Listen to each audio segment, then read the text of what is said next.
CSCS test. Noise and safety question. Question 1. What's the main purpose of the risk assessment? A. It tells you who is in charge of health and safety on your site. B. It provides in-depth statistics of all recorded accidents. C. It identifies hazards and provides a safe method for carrying out a task. D. It tells you the location of all safety equipment. Correct answer is C. It identifies hazards and provides a safe method for carrying out a task. Question 2. When should you report a health and safety concern to your supervisor? A. When your personal safety is threatened. B. When the safety of a coworker is threatened. C. When the safety of a third party is threatened. D. All of the above. Correct answer is D. All of the above. Question 3. Over time, excess noise can damage your ability to hear. Can such a condition be reversed? A. Yes, but you will be forced to change your current job. B. With time, the condition may repair itself. C. The damage is permanent and cannot be reversed. D. You will need surgery to repair your hearing loss. Correct answer is C. The damage is permanent and cannot be reversed. Question 4. By wearing hearing protection you will A. Eliminate all possibilities of being exposed to excess noise levels. B. Reduce the amount of noise you're exposed to. C. Improve your hearing. D. Reverse any previous hearing problems. Correct answer is B. Reduce the amount of noise you're exposed to. Question 5. Your job requires you to wear ear defenders while on site. However, one of the pads is missing. A. Use a piece of cloth and wrap it around the shell while continuing to work. B. Wear them as they are and continue working. C. Do not wear them. Work without hearing protection. D. Wait until the pad is replaced before entering into a noisy area. Correct answer is D. Wait until the pad is replaced before entering into a noisy area. Question 6. Give 2 separate answers as to how excess noise can affect your health. A. Loss of hearing. B. Constant ear infections. C. An excess buildup of wax in your ears. D. Persistent headaches. E. A condition known as vibration white finger. Correct answer is A. Loss of hearing. D. Persistent headaches. Question 7. You find yourself on the job site next to a coworker who is using a loud piece of machinery.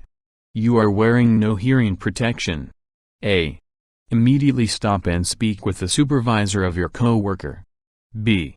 Continue working, as the job site will always be noisy. C. Tell the worker to stop what they are doing. D. Leave the area until you have secured the correct personal protective equipment, PPE. Correct answer is D. Leave the area until you have secured the correct personal protective equipment, PPE. Question 8. Disposable earplugs are essential when working in loud environments. How many times can a disposable earplug safely be worn? A. Only once. B. Twice. C. 3 times if they are cleaned after. D. As long as the sound is inhibited, they can be used indefinitely. Correct answer is A. Only once. Question 9. Over time, excess noise can damage your hearing. Which of these is an early sign of this? A. Infections of the inner ear. B. There are no early signs. C. A rash may appear around the outside of your ear. D. A ringing sound or even a temporary hearing loss may occur. Correct answer is D. A ringing sound or even a temporary hearing loss may occur. Question 10. You believe that excess noise at the job site has damaged your hearing. What do you need to do? A. Take a few sick days and rest. B. Have your doctor or employer arrange a hearing test for you. C. Place cotton wads in your ears to prevent any future damage. D. There is nothing that you can do. The damage is permanent and cannot be undone. Correct answer is B. Have your doctor or employer arrange a hearing test for you? Question 11. It is a general rule that noise levels may be excessive if you must shout to speak to someone. How far away? A. 6 meters.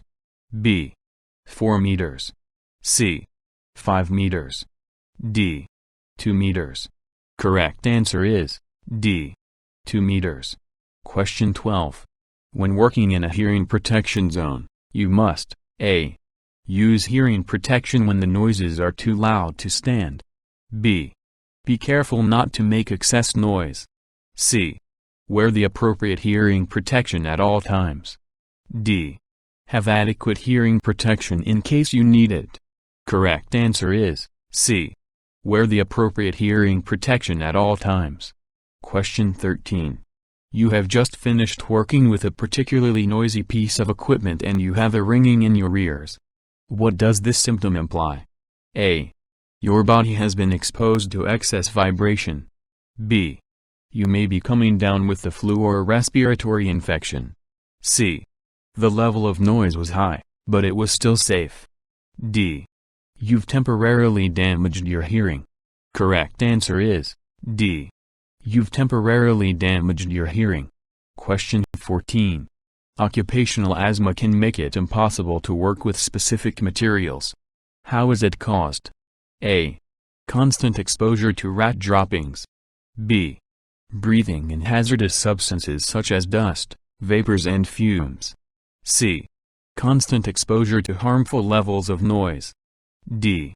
Cutaneous, skin, contact with hazardous materials. Correct answer is B. Breathing in hazardous substances such as dust, vapors and fumes. Question 15. You are provided with a dust mask to protect against dangerous fumes, but this mask is partially. What should you do? A. Begin your work but take regular breaks. B. Do not start working until you are supplied with the proper protective equipment. C. Wear a second mask above the first. D. Work as quickly as possible. Correct answer is B. Do not start working until you are supplied with the proper protective equipment. Question 16. You are working with a chemical and require respiratory protective equipment, RPE. If none has been given, what do you do? A. Work as quickly as possible. B. Do not work until the proper equipment and training have been provided. C. Smell the chemical to determine whether it is dangerous. D. Begin work but take breaks at 5-minute intervals. Correct answer is B. Do not work until the proper equipment and training have been provided. Question 17. Which of these tasks does not cause silica dust to enter into the air? A. Cutting stones and blocks. B. Sawing wood. C. Demolition of concrete floors or screeds. D. Sweeping up rubble. Correct answer is B. Sawing wood. Question 18. What two methods can you use to reduce the amount of dust from becoming airborne? A. Place a dust collector on the machine. B. Wear a protective mask. C. Wet cutting. D. Keep your area neat. E. Work carefully and slowly. Correct answer is A. Place a dust collector on the machine. C. Wet cutting. Question 19. When using a power tool for cutting and grinding, why is it important for the dust to be collected? A. Dust can be harmful if it is inhaled. B. It will save time and avoid a mess. C. A machine guard is not necessary if the dust is collected. D. The tool performs better if dust is collected. Correct answer is A. Dust can be harmful if it is inhaled. Question 20. A nest of pigeons along with droppings are discovered in an area where you will be working. What should you do? A. Cease work and ask a supervisor what you should do. B. Let the birds leave before continuing with your work. C. Attempt to catch the birds. D. Continue with your tasks. Correct answer is A. Cease work and ask a supervisor what you should do. Question 21. When using water to help control the levels of dust when cutting, what should you do? A. Make certain that you are using as much water as possible. B. Make sure that the flow of water is adjusted correctly. C. Pour water onto a surface before you begin cutting. D. Ask a coworker to stand next to you and pour water directly onto your workspace. Correct answer is B. Make sure that the flow of water is adjusted correctly. Question 22. When you are drilling, grinding, sanding or dusting, how can you protect your lungs from long-term respiratory damage? A. Wear goggles and use a dust extractor or only wet cut. B. Use a regular dust mask, goggles and hearing protection. C. Only use a FFP3 rated mask and goggles. D. Use a FFP3 rated mask, an extraction device or wet cut, impact goggles and hearing protection. Correct answer is D. Use a FFP3 rated mask, an extraction device or wet cut, impact goggles and hearing protection. Question 23. High levels of dust can be inhaled when performing tasks such as grinding, drilling, sanding and cutting. These levels are most dangerous when A. Using the tool in a large, indoor area. B. Working in a small room. C. Working outdoor on a calm day. D. Using the tool outside when it is windy. Correct answer is B. Working in a small room. Question 24. Being exposed to which of these items will not cause lung infections or diseases? A. Bird feces. B. Asbestos fibers. C. Silica in dust form. D. Strong odors. Correct answer is D. Strong odors. Question 25. You need to sweep up dust that was created during your shift. You should A. Place a protective mask over your nose and mouth. B. Ensure that there is adequate ventilation. C. Dampen down the area. D. All of the above. Correct answer is D. All of the above. Question 26. You are required to undertake some work that will produce dust. What will you need to do? A. Only work for a short period of time. B. Avoid the work, as dust can harm your respiratory system. C. Wear the correct personal protective equipment, PPE, and use devices that will control airborne dust. D. Begin work immediately, dust is hardly dangerous. Correct answer is C. Wear the correct personal protective equipment, PPE, and use devices that will control airborne dust. Question 27. Solvents in paints and resins can lead to A. Lung issues. B. Headaches, nausea and dizziness. C. Other effects on the body. D. All of the above. Correct answer is D. All of the above.